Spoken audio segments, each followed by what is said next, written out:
ụtụtụ ọma na ụmụ ọdịnala Igbo. Aka m bụkwa onye nke gị Ugochi tubelu Oraifite nwa Adama. Anyị na-agbụ alụ asị m dachi tata bụ afọ fọtara anyị ihe ọma. Anyị ga-ejere obodo n'ara obodo, anyị ga-azụ ka afịa, anyị amana ka afịa. Onye chụba anyị ya daa, onye gwọrọ anyị ọgwụ ya sa n'ọnụ sachara ọnụ ya nwụrụ. Ana tigbuo ndị ajọ mmadụ, ọkwọ tigbuo ndị ilo. A sị na kakaka ya amaghị jijiji ya amaghị. Anyị ga-ejere obodo n'ara obodo, anyị ga-azụ ka afịa, anyị amana ka afịa. A sị m ihe anyị ga-eri bịa, ihe eri ya bịakwana. Onye m kwuru, a sị m na onye si anyị nwe onye anwụrụ ka anyị jee akwụ ya. A sị m egbebere ugobere nke si ibi ebere ya gosi ya ebe ọ ya ebe. Ọ bụrụ na o gosiri ebe ọ ya ebe, kwukwa ya ihe m kwuru. Ya gazienụ. Abụ m Ugochi tubelu Oraifite nwa Adama. Anyị na-akpụ alụ. Abụ m nnukwu onye nchụaja na Ugochi tubelu na tempụl nke dị na Oraifite. Anyị na-agba afa miri emi, rụkwazi ọrụ mmụọ dị iche iche. Dịka m si ekwu, ịgba afa dị nnukwute mkpa. Ọnyanwa bụ spiritual lab. Mmadụ nwere ike ọ nọ ọrụ dị aṅa o je gbaa afa, maka o nwere ike o nweghị ihe dị n'ụzọ gị na-abịa, and o nwere inidiri ịchụpụ aja, chụpụrụ mmụọ ndị na-eweta ihe ọma dị iche iche aja. Akwụwago m ya na mbụ uru ọbara, wee kwuo na ịchụ aja na mmụọ dị iche iche, nwere mmụọ dị iche iche na-alụ nke ha na-alụ. Ekere ọlụ eke, ndị niile abụ anjel nke Chukwu. Ụgwọ okwu ụbọchị kwuru gbasara etu esi akpọtụta iti, wee kwuo na ndị niile abụ anjel nke Chukwu. Ndị ọcha nwere example, ndị ọcha nwere ike isi na nke a bụ anjel nke ndị na-eji ọgụ, kpọọ ya St. Michael, n'otu fọm Archangel.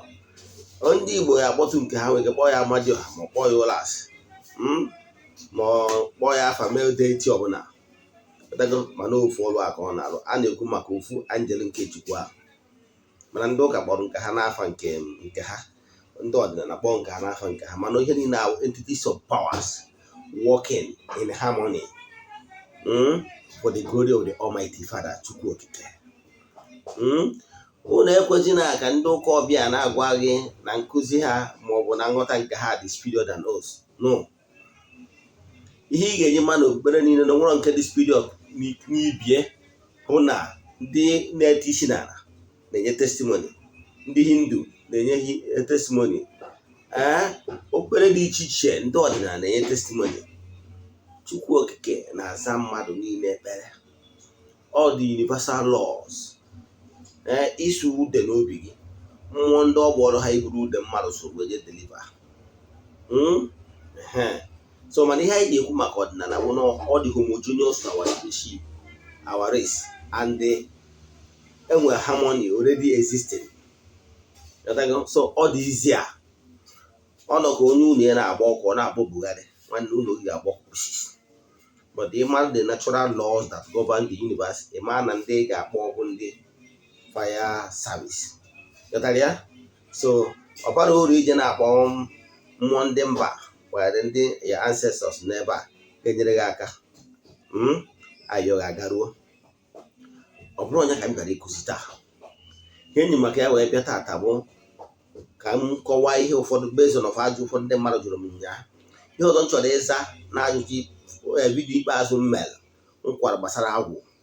O nwere ndị na-ajụ m, ọ bụghị lekchọ ka m chọrọ ihe gbasara agwụ na, mana ihe m chọrọ ịkọwa based on ajụjụ mmadụ jụrụ m.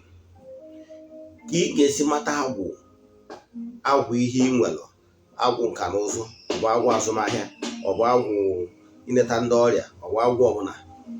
Ọ mgbe ị gbara afa miri emi, ịchọpụta ihe dị n'ụzọ gị, ibido mewe ha install, hazibe ha, tinyebe ha n'ọnọdụ dị mma. Mgbe ị hazichara ha, ọnya ka na-ahụ mmadụ idozi ihu ọrịa. Mgbe ị hazichara emedocha ụmụ mmụọ niile, ndị niile ahụ ezumezu mmụọ niile gị na ha ya arụkọ ọrụ, they will not inspire you. And ihe ị ga-eji mana ị nọ n'ihu ọrụ niile emeti ya bụ na ị na-eme afụ eko. Yes, ekwuru m kwụsị ike na-ekwuriri elu nwanne echi na ihe ọbụla na 3 square mile taking care of our needs is a natural laws that even the birds of the air na Almighty Father na-efeed ha enwere ubi ma ọba. Talk less of ndị okenye mma nke ndụ. So ọ bụrụ na ị enweta 3 square mile, ị mara na ị nọ n'ihu ọrụ gị. Mmadụ niile ya agree, but 3 square mile is onyinye amara Chineke. Ịghọtara ya? Ụgwọ na okwe ndị ụka ọbịa ọ sịrị na unu yọọ ihe nke unu ga-eri ụbọchị taa, na ọ bụgo nnụnụ nke igwe na Chukwu okike na-enye ha. Ka ezi kpatara na ọma enye gị unless na iso na nwa nke nnupụ isi ahụ anọrọ n'ihu ọlịa, ị mara na ị ga na-ata afọ dịka the prodigal son. Ka the prodigal son was suffering because ọ nọ n'ihu ọlịa, o tụfuru birthright ya jee ebe ọ bụ oru. Naghachita n'ọdịnala Igbo mgbe ihe ị kwesịrị ime. Ọ bụrụ na ihe ị na-eme na ị enweta ụsụ ya, ị ma maybe ị na-eri change a new mentor, onye ga-ahaziri gị, na onye agba akpọ onwe ya, onye agba dị akpọ mmadụ. O nwere ike onye ị na-eduziri gị ụzọ abụrụ the right person. Ịghọtara ya? Ọdịnala dibịa na-eme ewe ọdịnala chi ọnatara chi. Achọbụrụ m ime dibịa, abụ m onye kara ụka ka nke ukwuu, sokwụnụkwụnụ ncha archdiocese, gbasa ozi ọma ma ihe onyonyo telivishọn, sokwo ankọ na steji dịrị na-agbasa ozi ọma ndị ụka ọbịa, sokwo mee morning cries ozi ọma na moto. Ghọtara ya? Now emechakwa m travel out, then nọkwa Abuja, we're a successful businessman, na-ebunata American used laptop 10. I'm our executive director, Noble Success Computers Abuja. Yes, I was doing marvelously well. Understand? When this call became too much, problems started coming. And when I keep on insisting onto this fact that now I'm na ezinụlọ enwere relatives my father. Notara na amụm na ezinụlọ a na-eje ụka. So mee ma ọfịa m ahụ nne na nna m bụkwa ndị ụka. Ọfịa m ahụ ịbata n'ọdịnala. Mana mgbe ọ karịzielụ, kwụzie na threat to my life dị involved. Mgbe aka anyị wee sị mba ọ bụrụ ọgwụ ole ka ndị chọọ ntọala wee chọpụtazie na my call need to stop. Therefore, mgbere obi ọma niile 100% kwụ na mma arụ ọrụ a. And mgbe m chọtara my root n'ọrụ a, things turn around for good. Ị nọrọ n'ihu ọrụ gị, what you eat will never lack. Maka na ike ga-adị n'okwu ọnụ na ihe ọnwụ na ịrụrụ. The fruit, your work of your hands will be blessed. And onye si na ọ dịgoro mma, ịghọtara ya? So ihe njọba ajụjụ ọhịa abụrụ topic dị maka ebe topic dị maka ebe taa bụ ichi ọzọ n'ọdịnala Igbo. Ihe na-achọ ịkọwara bụ mụ nwa na onwe mbụ Ugochi tubelu Oraifite. Very soon ana m akwado ichi ọzọ. Yes, ana m akwado ichi ọzọ n'ọnwa ọzọ. Eleghị anya na akwado ichi ọzọ na second Sunday of next month. Maybe do the processes. First, second Sunday and third Sunday, it is almost fully. Mama need the process in a second Sunday. Then the third Sunday, all the process will be done. Then, on with the project in Jinaka. And also the project by December. I'm gonna make a wise year follow also. You got that? They can see where actually make a white guinea bozo. Onwe na mgbe nyere lecture ya gbasara ọzọ n'ọdịnala Igbo sometime in the last year. Ọzọ bụ elevation of an Igbo elder to another high rank level in ọdịnala Igbo. n'ọnọdụ dị etu a eburu onye nze wee kwuo na ọzọ bụ taịtụl ndị Igbo na-enye nọgoro ọkpụ tọrọkpụ thousands of years before ndị ụka ọbịa abịa. Dịka m na-akọwa na nkụzi m, ọtụtụ ihe bụ ihe ndị ọdịnala Igbo na-eme ndị ụka ọbịa wee bịa wee fụ na anyị na-eme ha wee bido mebie tinye na their own culture. Na ụfọdụ ndị be anyị rute na ndị be anyị ama ọjọọ ọdịnala ọ dịzi anyị ka ọha nwa lesịrị anyị egwu mana ọ na be anyị ka ha si mụta ya. Ọhịa nna achọ ka o doo anya like ọzọ title ha bịara fụ na that is a strong institution n'ala Igbo. Ha wee jee bido nke ha kpọọ ya night ka mbidogoro n'ọzọ ka ịghọta ihe a na-ekwu. Ọzọ bụ onye Igbo ewelitere n'ọkwa dị elu nke pụtara na onye nze na ọzọ ya na ordinary ofeke anọ na the same level. Onye nze na ọzọ onye ọzọ chiri ọzọ nọmba nzuo na-atụ dịgoro iche na nke ofeke. Nke abụọ bụ na onye nze nwere uze, o nwere nsọ. Ọ bụrụ ihe mma agaba in details maka achọrọ m ka vidio m na-eto ogologo nnukwu. Nke mbụ bụ na abịa n'ọzọ, ọzọ nwere level by level. Enwere obere ọzọ nwee nnukwu ọzọ. Achọrọ m ka m na-eyuzu terms ị ga-aghọta ọfụma. Ihe ọmụmaatụ na agbụrụ m anyị nwawo ụmụ Adama na Oraifite. My clan anyị adịrị bụ abụ ụmụ Adama. Anyị nwa na-akpụ alụ na Oraifite. Ndị nna nna anyị ha nwa because na anyị nwa na Oraifite taa ịjụ ụfọdụ ha ga-asị na anyị bịara abịa na anyị si n'ebe nri na-ezu ike na be anyị wee ebe ndị nri na-ezu ike mgbe gburugburu. Na ndị nna nna anyị ha bụ ndị na-eji abụ alụ na ọzọ ụbụrụ ọkịja ihe ala wee dịrị gaba. Ha bidozie mee kebetent na Oraifite. Mekọtazie ụfọdụ ụmụnne ha bido bido setụrụbazie ebe anwa. Ịghọtara ya? Gbasara mma akọ gbasara history of the Omuru Dameshi ụmụ Adama in Oraifite. The history ya dị gbasara mma akọwa nke a dị iche. Mana ihe ya akọwa bụ na anyị nwa that's our particular clan. Anyị nwa so na ndị na-echi the highest ọzọ na Oraifite. Ihe anyị na-echi my own clan. Ihe anyị na-echi iwu ọzọ Eze-Ana. Ọzọ Eze-Ana ya bụ anyị nwa na-agba eriri n'ụkwụ. Anyị nwa na-agba eriri n'ụkwụ. Ọ nnukwu ọzọ ka ọ bụ. Enwekwaziri ụmụ ọzọ ndị ọzọ gasị. Nwekwara ma obere ọzọ gasị. Nwekwara ọzọ dara na ọzọ ndị ọzọ si. Ọ idezi obodo ụnụ malụ afọ nọ n'azụ ka na mba na-asụ n'onu n'onu. Mana na ofu ihe bụ ihe doro anya na mba ọbụla ijelu. Na mba ọbụla ijelu nwere ndị nwere ya agwaghị na nwere nke bụ nnukwu ọzọ na nke bụ obere ọzọ. Ịghọtara ya?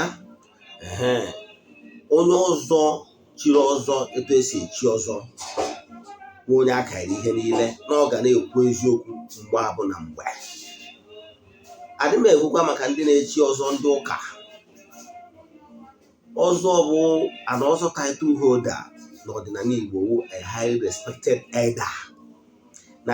Elder nwere elder ka ibie. Onye agbata na-abịa na Igwe's cabinet na ọ na-abụ ndị chiri ọzọ. Highly respected among equal bụ ndị na-anọ na Igwe's cabinet. A na-enwe ndị na-represent ọnụkụ dị iche iche nke make up the entire town na Igwe's cabinet. Ndị anwa bụ ha nwa bụ representative of their people from each clan to the cabinet Igwe. Ịghọtara ya? Now, ọ ndị eji okwu ha bụ izu. Onye bụ the custodian of the culture of the people bụ the Igwe ga na ndị ndụmọdụ ya. Ndị ga na-adụ ya ọdụ na-agwa Igwe na-eke esi eme na-eduzi ya wee na-achị obodo. na-make sure na custom of the people na-ede ọ dị intact. Ịghọtara ya? So nnukwu ọnọ ka ọ bụ n'ọdịnala Igbo. Mana ka ihe ndị ụka ọbịa mere mgbe ha bịara wee studie the nature of the Igwe and for them and the nature of ọzọ na ọdịnala Igbo, ụtọ na ọ bụ ndị ụka ọbịa bịara bụrụ ndị na-achọ ihe ọbụla ha ga-eme ka ha dị sure na ha nabatara onye ọbụla. Ha achọkwara ka ndị otu ha lụzuo ịbụ Igwe's cabinet ka ọ bụ ịbụ Igwe. Gịnị ka ha mere? Ha sị na ha eme Igwe na-eme ichi ọzọ ndị ụka. Very laughable. Yes, nwere ihe dị ka ọzọ ndị ụka. Ọzọ bụ traditional institution nọrọ onwe ya. Enwere ihe dị ka ọzọ ndị ụka. Na mmadụ jere mee right ya, mechaa right ya n'ọdịnala, je kpọọ fada ka ọ bịa karịa ụka. Mean nonsense. Because na ọ bụrụ ụka fada nyere the title. Kama na ndị na-agba ụkwụ na-abụ ka a sị na ọ na-eche ụka dịka ọzọ title. Ịghọtara ya? So nwere ihe dị ka ọzọ ndị ụka. Okay? Abụ onye na-edisi ibu gị. Ọzọ ndị ụka, ọzọ bụ example. Ihe ndị wee sị na ọzọ m na-ebido na second wee gbagozie bụ na on the second Sunday of next month ka m na-echiri ụmụnna m ọzọ. Yes, ụbọchị a ka m na-ebu ego ọzọ. Ụmụnna m ụbọchị a ka m na-echiri ha ọzọ. Then on the third Sunday bụzi ụbọchị the entire ndị nze ndị ọzọ si na other Akanana of the villages of the Oraifite, that is all this wider will come. You understand? But see, when these and those are happy. I won't know the possible. I'm gonna make a buy on for the Gubasai and my mama. I'm gonna make it here now. I want a good cameraman who will kick up so that you know African name in life. Then MSC Mosin chose yellow. I want more followers on. Oh no, followers are come with kisses okay. None they be invitation. None name almanac. None about the live band. Because the live band again.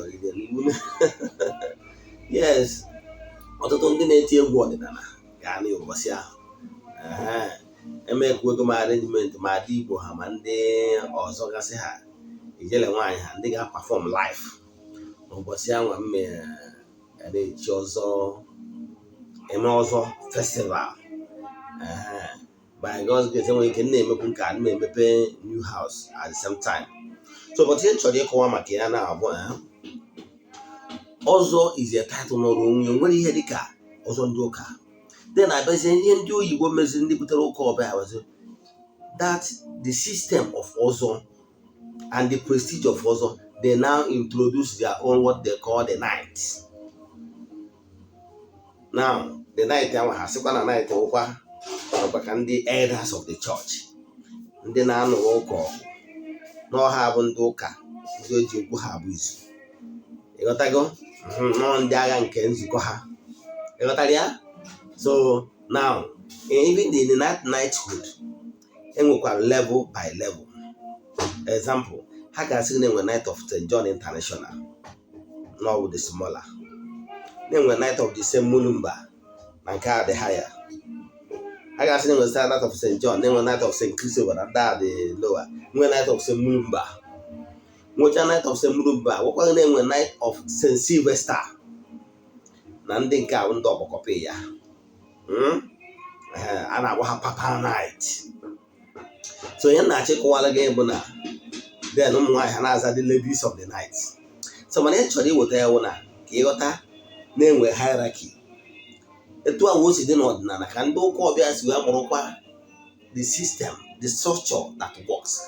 Sikweta wee create in their knighthood. Mana ihe omimi dị na nke ọdịnala nwere nsọ. Onye ọbụla nwere questionable character ga-eji ọzọ onwe ka ọ na-akwawu. It's just a matter of time. Maka na onye nze na ọzọ na-atụrụ anya n'aka na ọ ga na-ekwu eziokwu mgbe. Ha bụzieri ma onye ga-egburu okpuru ere ọ wụje chi ọzọ sị na echiri ọzọ ndị ụka. Ofu onye si na ihe a ga-eje ụka wụrụ ụka ya pamiti gị ime mpụ na ọtọnọ. Mana ọdịnala Igbo, onye ọbụla na-eme ọdịnala Igbo, adịghị ekwukwa na onye ọbụla sị na ya wụ na ya na-eje kwa bụrụ ọdịnala. No, ezigbo onye na-asụ nsọ ọdịnala Igbo amabụ na onwe ihe jikọrọ gị na nwunye mmadụ, nwe ihe jikọrọ gị na ịgwọ ọgwụ ka igbo mmadụ. Ị ga-abụ onye ga na-akwụ aka ọtọ na-asụ nsọ ana ka a na-eche gị ebe dịbụ na ịchụ aja. Ọ ihe nchọ ka nkọwara gị bụ onye ọma na-ege ntị ka ịghọta ihe wụ ọzọ n'ọdịnala Igbo. Nnukwu nna m chiri ọzọ. Yes, nnukwu nna m bụ a traditionalist, herbalist. Yes, onye nwa n'ụwa o chiri ọzọ. And from the one mmatara ya, ndị mmadụ na-ekwu maka ya. Ọnwụgo the long before I was born. People will say, oh, Eze-Ana ebuo nnukwu mmadụ, ezigbo mmadụ, ezigbo mmadụ. A na-ekwuri okwu ọma lota oge a na-echi ọzọ. Mgbe o dị ndị eze a na-echikwa ọzọ, nwe ihe a na-akpọ igbu isi. Mana adị egbuju isi now because before Igbo apụtago. Mana eri ọzọ title holder ka na-asọkwa nsọ anwa eji mara ọdịnala, na-ekwu eziokwu anwa maka na onye akara ihe niile. Ịghọtara ya? Ka m kwụsị ebe a, ndị ọma na-ege ntị. Onwe ajụjụ ị nwere n'ihe nkọwa gbasara ọzọ title taa, sendịara m ozi maọbụ ihe nkụzigoro gboo maọbụ ihe ọbụla na-agbagwoju gị anya n'ọdịnala Igbo. Jụọ m. Abụ m onye nke Ugochi tubelu Oraifite. Ị ga-ejikwa afa nweta na Facebook. Sendịara m meseji na 08058387672. Ugochi tubelu Oraifite. Dịbụ maka anọ. Anyị ga-adị ka echi na-echi adị agwụ agwụ. Udo dịrị ụnụ. Daalụ nọ. Agazie n'ọfọ.